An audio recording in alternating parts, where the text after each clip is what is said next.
Hello viewers, it's me Kulsum Ahmad.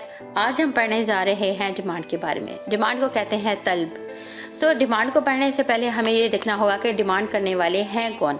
तो 4 economic agents होते हैं: consumer, producer, government and foreigners. Consumer, yes, हम consumer हैं और कंज्यूमर होने के नाते हम लोगों की बहुत सारी डिमांड्स होती हैं। हम चाहते हैं हम न्यू वॉच लें, हम चाहते हैं हम न्यू कार लें। इसी तरह एक प्रोड्यूसर होने के हिसाब से हम चाह रहे हैं कि 4 जो फैक्टर्स ऑफ प्रोडक्शन थे, land, labour, capital and enterprise, इन चारों को हम यूज़ करें बिकॉज हम चाहते हैं कि हम अपनी फैक्ट्री से या हम अपने जो भी रिसोर्सेज हैं उससे बहुत ज़्यादा अच्छा प्रोड्यूस करें। तो अब इन 4 फैक्टर्स को जो प्रोड्यूसर हैं उनकी डिमांड बहुत ज़्यादा होती है। उनको रॉ मटेरियल चाहिए, उनको फाइनेंशियल कैपिटल चाहिए, उनको ह्यूमन कैपिटल चाहिए, उनको बहुत सारी चीज़ें चाहिए। तो जो कुछ भी उनकी रिक्वायरमेंट्स होती हैं हम उसको बोलते हैं डिमांड। अब आते हैं नेक्स्ट की तरफ, गवर्नमेंट की तरफ। गवर्नमेंट हमारे लिए पॉलिसीज़ लॉन्च करती है, गवर्नमेंट हमारे लिए रिसोर्सेज अरेंज करती है। तो उन रिसोर्सेज को अरेंज करने के लिए भी गवर्नमेंट की भी डिमांड्स होती हैं और गवर्नमेंट को भी बहुत सारी चीज़ों की रिक्वायरमेंट होती है। अब आते हैं फॉरेनर्स। फॉरेनर्स वो हैं जो हमारे मुल्क में या तो घूमने के लिए आए या फिर बिजनेस करने के लिए आए। अगर तो वो घूमने के लिए आ रहे हैं तो वो हमारे मुल्क से बहुत सारी शॉपिंग करेंगे, हमारे मुल्क के होटल्स यूज़ करेंगे, हमारे मुल्क के व्हीकल्स यूज़ करेंगे, हमारे मुल्क के में भी हॉस्पिटल्स में जाएं, में भी हमारे मुल्क से पेट्रोल बाय करें, जो भी करें, जो भी उनकी डिमांड्स होंगी वो हमारी कंज्यूमर्स हमारे फॉरेनर्स की डिमांड होगी। अच्छा, इसके अलावा अगर वो बिज़नेस करना चाह रहे हैं, कोई जॉइंट वेंचर बनाना चाह रहे हैं, कोई फॉरेन डायरेक्ट इन्वेस्टमेंट करना चाह रहे हैं, तो भी वो लोग जो हैं वो डिमांड कर रहे हैं। अच्छा, अब आते हैं नेक्स्ट की तरफ, कंज्यूमर की डेफिनेशन की तरफ। Consumer is a broad label for any individual और household that uses goods and services generated within the economy. It means consumer वो है जो एक मुल्क के अंदर पैदावार जो भी चीज़ें पैदावार में होती हैं उनमें से चीज़ों को इस्तेमाल करने वाले को बोलते हैं कंज्यूमर। अब आते हैं नेक्स्ट बात की तरफ। अब कंज्यूमर होता कौन है? कंज्यूमर वो होता है जिसकी ख्वाहिश हो कि मैं कोई चीज़ ख़रीदूँ। जैसे एक पर्सन है, वो चाहता है कि मैं BMW कार ख़रीदूँ, तो वो उसकी डिमांड होगी। लेकिन एक कोई और पर्सन है जो BMW कार पसंद ही नहीं करता और वो ख़रीदना ही नहीं चाहता, तो इट मीन्स कि उसकी डिमांड नहीं होगी। अब आता है can afford it. Can afford it mean आपके पास पैसा हो। ख्वाहिश तो है लेकिन जेब में पैसा नहीं है, तो इसका मतलब है कि आपकी डिमांड नहीं हो सकती, क्योंकि ख्वाहिशात जो होते हैं वो बिल्ली की चीचड़ों को जैसे ख्वाब आते हैं, वो तो आपके दिमाग में होते हैं। उनको पूरा करने के लिए हमें पैसे की ज़रूरत होती है। जब आपके पास पैसा नहीं है तो इट मीन्स कि आपके पास पावर नहीं है। तो अब आपने क्या करना है, आपकी ख्वाहिश है, आपके पास पैसा है और आप ख़रीदना चाह रहे हो। जब ये सब कुछ हम लोग कंबाइन करते हैं तो हमारे पास 2 चीज़ें आती हैं। एक होती है विलिंगनेस मीन ख्वाहिश, दूसरी होती है ability to buy that thing means आप ख़रीद सकते हो, ख़रीदने की ताकत, कुव्वते बाइंग पावर या आपकी परचेजिंग पावर जो होती है। अब आता है आपका, इन दोनों चीज़ों को कंबाइन करेंगे तो हमारा आ जाएगा क्वांटिटी डिमांडेड। अब क्वांटिटी डिमांड की डेफिनेशन आपको बिल्कुल क्लियर होगी। अब देखते हैं कि लॉ ऑफ डिमांड क्या कहता है। लॉ ऑफ डिमांड ये कहता है other things remaining the same, the higher the price of a good the smaller is the quantity demanded and the lower the price of the good the greater is the quantity demanded. तो law of demand हमें ये बता रहा है कि अगर तो कीमतें बढ़ती हैं तो लोग कम खरीदेंगे और अगर कीमतें कम होती हैं तो लोग ज़्यादा खरीदेंगे।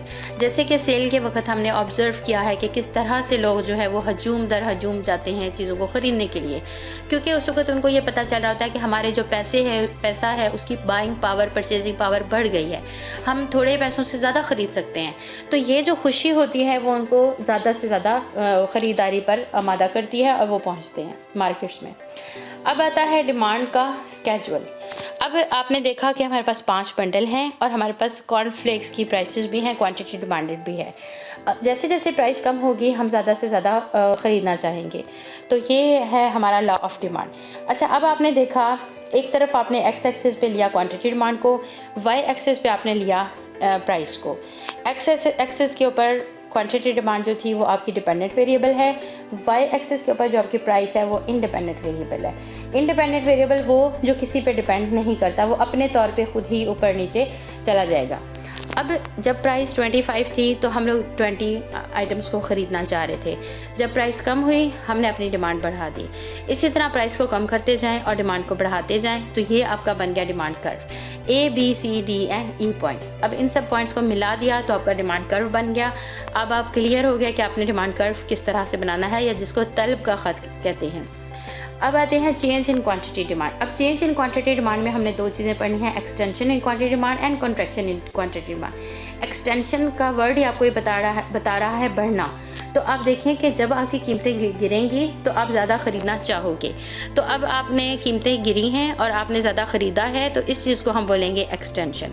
दूसरी तरफ जब कीमतें कम होंगी जब कीमत कम होगी तो आप जितना ख़रीद रहे हो, जैसे ही कीमत बढ़ेगी आप कम ख़रीदोगे, कम ख़रीदारी को कहेंगे कॉन्ट्रैक्शन। तो अब आपका जो डिमांड कर्व है वो आपको पता चल गया कि एक्सटेंशन में कैसे बनेगा और कॉन्ट्रैक्शन में कैसे बनेगा। अब चलते हैं आगे सिट्रस पैराबिस की तरफ। Ceteris paribus mean other things remaining the same. अब अदर थिंग्स क्या हैं?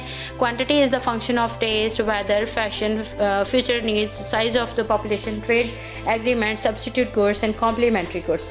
तो क्वांटिटी जो है वो इतनी सारी चीज़ों का फंक्शन है। अब देखते हैं कि वो सारी चीज़ें क्या हैं। अच्छा, सबसे पहले इन सब चीज़ों को बोलते हैं डिटर्मिनेंट्स। अब डिटर्मिनेंट क्या है? पहली बात तो थी प्राइस। जब प्राइस बढ़ी आपने कम ख़रीदा, जब प्राइस कम हुई आपने ज़्यादा ख़रीदा। इस चीज़ को बोलते हैं लॉ ऑफ डिमांड। अच्छा, अब चलते हैं नॉन प्राइस फैक्टर्स की तरफ। मीन उनका प्राइस के साथ कोई रिलेशनशिप नहीं है। तो देखते हैं वो क्या है। पहली चीज़ है नीड।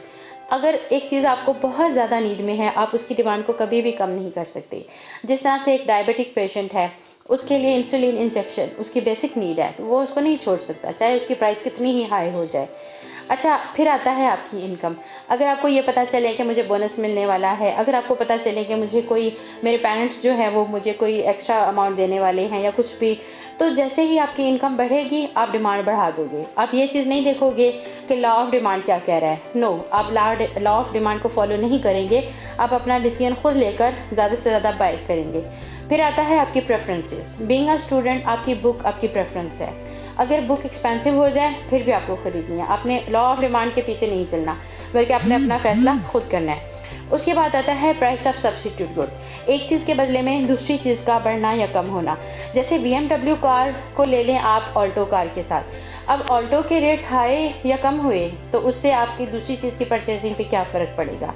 तो सब्सिट्यूट गुड्स को देखते हुए आपने अपना डिसीजन लेना है। उसके बाद है प्राइस ऑफ कॉम्प्लीमेंट्री गुड्स। अगर पेट्रोल एक्सपेंसिव हो जाएगा तो कारों की जो परचेजिंग है उस पर फ़र्क ज़रूर पड़ेगा। तो इस चीज़ को बोलेंगे कॉम्प्लीमेंट्री गुड्स।